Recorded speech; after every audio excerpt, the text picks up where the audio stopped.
Hey guys, in today's video I'm going to show you this $40 amateur endoscope from Venor.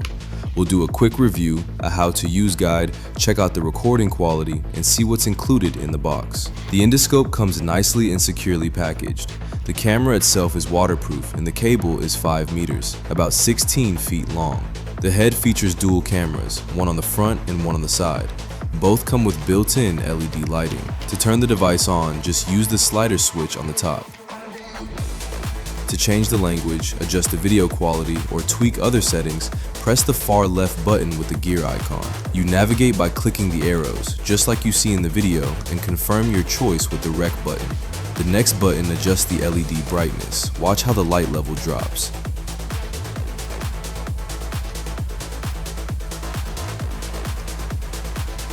If you long press this same button, it activates the zoom function. The middle rec button is for recording video or taking photos. A long press on this one switches the view to the second, side-facing camera. The next button rotates the screen angle by 180 degrees. The last button lets you toggle between modes, photo, video, and the media gallery. The manufacturer claims 1080p resolution. Let's take a look at the footage. Here's camera number 1.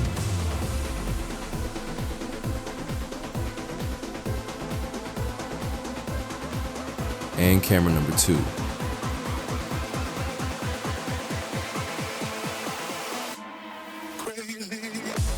The endoscope can both record video and snap photos, and it actually comes with a 32GB SD card included. Also in the box, we get a few attachments: a mirror, a hook, and a magnet.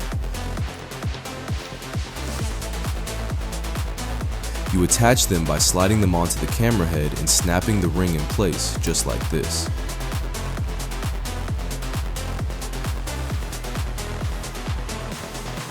If you have any questions about this device, drop them in the comments and make sure to subscribe to the channel.